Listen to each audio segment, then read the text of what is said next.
জাতীয় ঐকমত্যের ভিত্তিতে জুলাই গণঅভ্যুত্থানের ঘোষণাপত্র দেবে সরকার। আরাকান আর্মির প্রভাবে রোহিঙ্গা প্রত্যাবাসনের নতুন সংকট, দুপক্ষের সাথেই যোগাযোগ রাখছে সরকার। দেশকে আবারও নির্বাচনী ধারায় ফেরাতে আহ্বান তারেক রহমানের।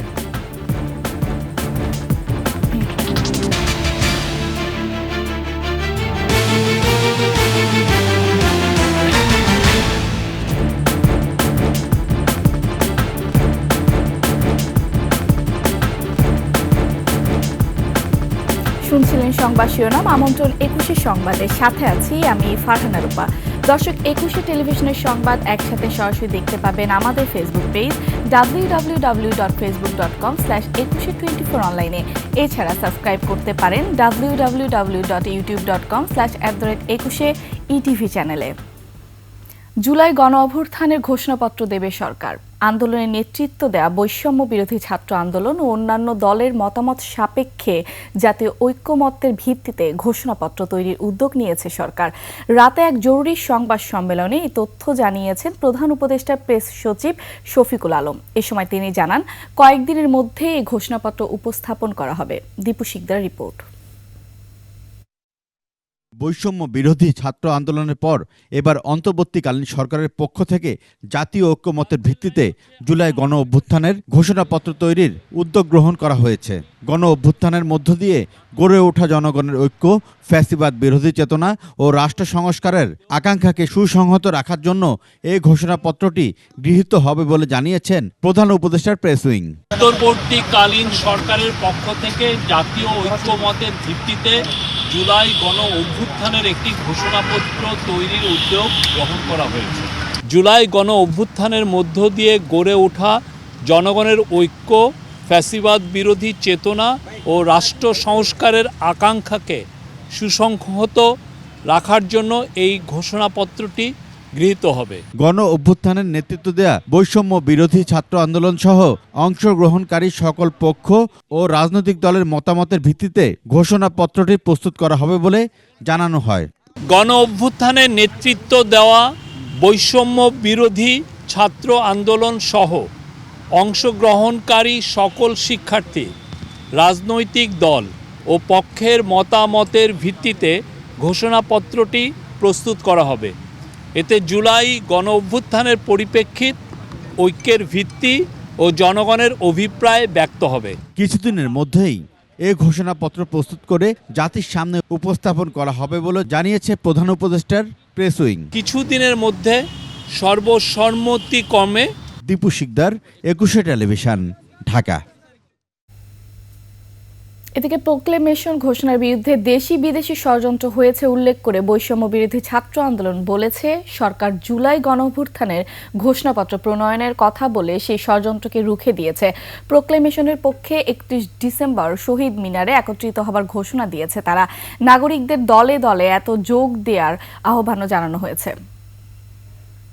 আমাদের প্রোক্লেমেশন যাতে আমরা করতে না পারি, সেই ক্ষেত্রে দেশি বিদেশি ষড়যন্ত্র হয়েছে। সেই ষড়যন্ত্রে ব্রেক মেরে দিয়েছে আমাদের অন্তর্বর্তীকালীন সরকার। আমাদের প্রোক্লেমেশনকে গ্রহণ করেছে। তারা বলেছে সরকারের জায়গা থেকে তারা প্রোক্লেমেশন দিবে, কিন্তু আমরা আগামী কালকে সারা দেশের মানুষকে রাজপথে নেমে এসে আমরা এই প্রোক্লেমেশনের পক্ষে শক্তি প্রদর্শন। মিয়ানমারের রাখাইনে বিদ্রোহী আরাকান আর্মির ক্রমবর্ধমান প্রভাবে রোহিঙ্গা প্রত্যাবাসনের সৃষ্টি হয়েছে নতুন সংকট। পরিস্থিতি নাগালে বাইরে যাবার আগেই সীমান্তে চোখ কান খোলা রাখার পরামর্শ বিশ্লেষকদের। সেই সঙ্গে বৈদেশিক কূটনীতিক আবহে রাজনৈতিক সমাধানে এক টেবিলে বসা উচিত বলেও মনে করছেন তারা। বিস্তারিত আকবর হোসেন সুমনের রিপোর্টে। সীমান্ত ঘেঁষা মিয়ানমারের রাখাইন রাজ্য দখল নিয়েছে বিদ্রোহী আরাকান আর্মি। সামরিক জান্তার সঙ্গে টেক্কা দিতে জারি রেখেছে বিরোধী অবস্থান। নিত্যই আতঙ্ক আর ভীতি বাড়ছে বাংলাদেশ সীমান্তে। সমাধানে দ্বারপ্রান্তে আসা রোহিঙ্গা প্রত্যাবাসন ইস্যুটিও এই পরিস্থিতিতে পড়েছে অনিশ্চয়তার দোলাচলে। নিরাপত্তা চ্যালেঞ্জ তো বটেই। ভৌগোলিকভাবে লাগোয়া সীমান্তে অস্থিরতা বাড়লে বাড়তে পারে মাদক চোরাচালান, মানব পাচার ও অস্ত্র কারবারির মতো ভয়ঙ্কর অপরাধ। রাখাইনদের উগ্রতা হিংস্রতায় রূপ নিলে ক্ষতিগ্রস্ত হতে পারে বাংলাদেশ। বোঝা হিসাব হচ্ছে যে রোহিঙ্গা প্রত্যাবাসনের জন্য যেটুকু উদ্যোগ আমরা গত কিছুদিনে দেখেছি, সেই উদ্যোগটা এখন আরেকটা নতুন জটিলতার মধ্যে পড়ল। কারণ এখন ধরেন আমরা যদি মিয়ানমার সরকারের সাথে একটা চুক্তি বা একটা আয়োজন করিও, সেটা মাঠ পর্যায়ে বাস্তবায়নের ক্ষেত্রে যদি আরাকান আর্মি আমাদের সহযোগিতা না করে, তাহলে সেটা বাস্তবায়ন করা যাবে না। এখন এই মুহূর্তে তো আরাকান আর্মির সাথে আমাদের কোনো প্রাতিষ্ঠানিক যোগাযোগ নাই। আরাকান আর্মি তো স্টেট একটা না, স্টেট না তো এটা, বা এখানে একটা আলাদা যুদ্ধ শুরু হতে পারে, তখন রোহিঙ্গা ঢুকে যেতে পারে, এমন হতে পারে তারা আমাদের কিছু জায়গা দখল করে ফেলতে পারে। হয়তো হবে না, কিছুই হবে না, সুন্দর হবে, কিন্তু আমরা যদি আগে থেকে মেজারগুলো নিয়ে ফেলি তাহলে সুবিধা হবে। এই গুমোট পরিস্থিতিতে রোহিঙ্গা প্রত্যাবাসন প্রক্রিয়া সংকটে পড়বে বলে মনে করেন বিশ্লেষকরা। আজকে যদি আমি মিয়ানমারে তার রাষ্ট্রের সীমানার মধ্যে তাদের কোনো একটা বিদ্রোহী গোষ্ঠীর সাথে যোগাযোগ করি বা কাজ করি আনুষ্ঠানিকভাবে, তাহলে কিন্তু আমিও কিন্তু অন্যের জন্য কিন্তু জায়গা তৈরি করলাম বা দৃষ্টান্ত তৈরি করলাম। তো কাজেই আমাকেও সেই জায়গায় সাবধানভাবে যেতে হবে, চিন্তা করে যেতে হবে।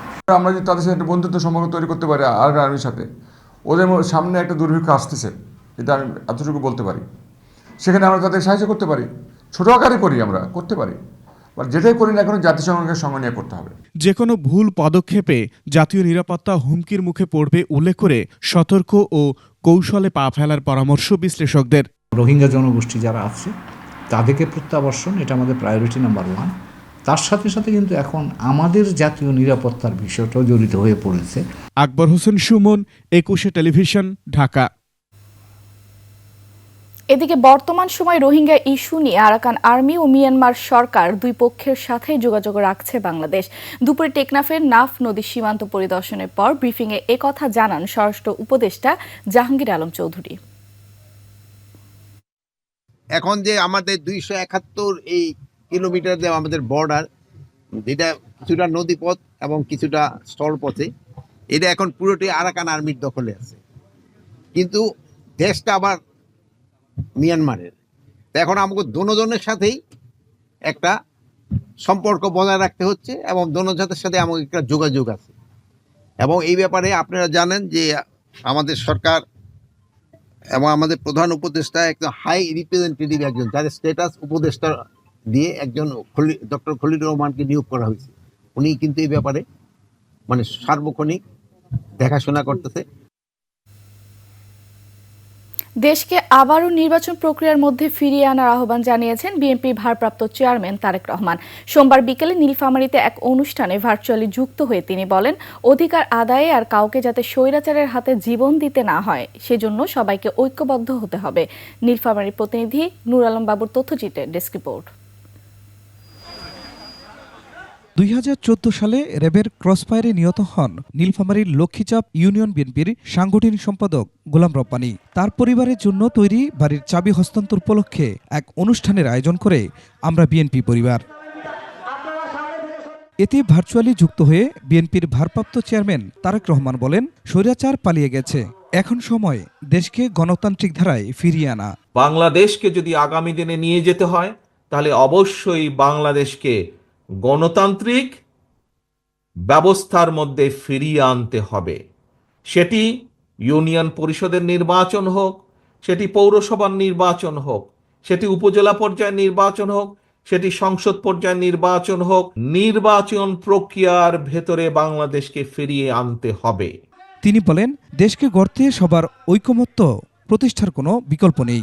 বিভিন্ন মানুষের মধ্যেই হোক মত পার্থক্য থাকতে পারে, কিন্তু আমাদেরকে খেয়াল রাখতে হবে যাতে সেই মত পার্থক্য এমন কোনো পর্যায়ে না পৌঁছায় যেখানে দেশ ক্ষতিগ্রস্ত হবে, দেশের মানুষ ক্ষতিগ্রস্ত হবে, যেখানে দেশের সামনে এগিয়ে যাওয়া বাধাগ্রস্ত হবে, যেখানে দেশের মানুষের স্বাভাবিক যে চাওয়া সেই চাওয়াগুলো বাধাগ্রস্ত হবে। বিএনপির শীর্ষ নেতা বলেন, জনগণের সমর্থন নিয়ে সরকার গঠন করতে পারলে দেশে নিরাপদ সমাজ ব্যবস্থা গড়ে তুলবে বিএনপি। খুরশিদ আলম মুকুল, ডেস্ক রিপোর্ট, 21 টেলিভিশন। নিচ্ছি সংবাদ বিরতি, যখন ফিরছি তখন অন্যান্য সংবাদের সাথে আরও থাকবে। পাওনা আদায়ে এস আলমের জমি উঠেছে নিলামে, আজ প্রতিষ্ঠানের ব্যাংক হিসাব ফ্রিজ করতে দুদকের। আবার আমন্ত্রণ 21 সংবাদে। এবার আভিভা ফিন্যান্স লিমিটেড বাণিজ্য সংবাদ।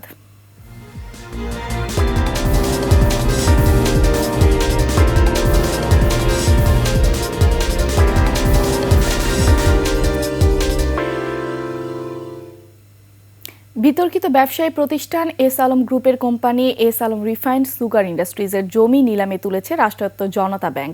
এস আলম গ্রুপের কাছে জনতা ব্যাংকের কমপক্ষে পাওনা 10,000 কোটি টাকা, যার পুরোটাই খেলাপি। এদিকে এস আলম গ্রুপের 8টি কোম্পানির ব্যাংক হিসাব ফ্রিজ করতে বিএফআইইউকে চিঠি দিয়েছে দুদক। হিরোজুম্মানের রিপোর্ট। বিতর্কিত ব্যবসায়ী সাইফুল আলম মাসুদ ওরফে এস আলমের থাবায় কাবু রাষ্ট্রায়ত্ত জনতা ব্যাংক। ব্যাংকটি থেকে কমপক্ষে 10,000 কোটি টাকা বের করে নিয়েছেন এই বিতর্কিত ব্যবসায়ী। প্রাপ্ত তথ্য বলছে জনতা ব্যাংক থেকে এস আলমের কথিত ঋণের শতভাগই এখন খেলাপি। যেটি সমস্যা হচ্ছে যে এই মর্টগেজটা ওখানেও ওভার ভ্যালুড করা হয়েছে। দেখা যাচ্ছে যে যত টাকার এগেনস্টে ঋণ নেওয়া হয়েছে, কিন্তু মর্টগেজ যখন এটা নিলামে উঠাচ্ছে তখন দেখা যাচ্ছে যে এটার ভ্যালুয়েশনটা এত বেশি যে যত টাকার সে মর্টগেজ ঋণ নিয়েছে তার 1/5 ওই বর্তমান যে মর্টগেজ আছে সেটা বিক্রি করলেও হচ্ছে না। আর এস আলম রিফাইন্ড সুগার ইন্ডাস্ট্রিজের 1,777 কোটি টাকা খেলাপি আদায়ে কোম্পানিটির সম্পত্তি নিলামে তুলছে জনতা ব্যাংকের চট্টগ্রামের সাধারণ বীমা কর্পোরেট শাখা।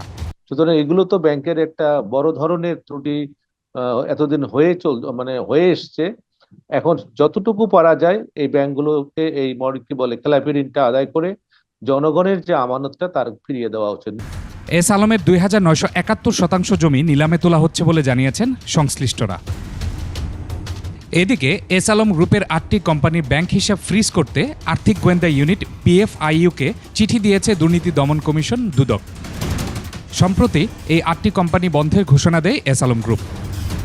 হিরোজুম্মান, 21 টেলিভিশন, ঢাকা। শেষ করছে 21 সংবাদ। যাবার আগে সংবাদ শিরোনামগুলো আরও একবার। জাতীয় ঐক্যমত্যের ভিত্তিতে জুলাই গণ অভ্যুত্থানের ঘোষণাপত্র দেবে সরকার। আরাকান আর্মির প্রভাবে রোহিঙ্গা প্রত্যাবাসনের নতুন সংকট, দুপক্ষের সাথেই যোগাযোগ রাখছে সরকার। দেশকে আবারও নির্বাচনী ধারায় ফেরাতে আহ্বান তারেক রহমানের।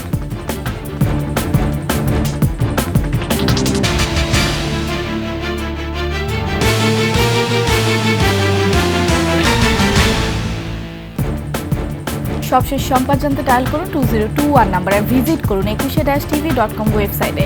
ফেসবুকে ভিজিট করতে পারেন www.facebook.com/ekushe24 অনলাইনে। এছাড়া সাবস্ক্রাইব করতে পারেন www.youtube.com/@ekushe-etv চ্যানেলে। এতক্ষণ সঙ্গে থাকার জন্য ধন্যবাদ। পরবর্তী সংবাদ দেখার আমন্ত্রণ রইল। একুশের সাথেই থাকুন।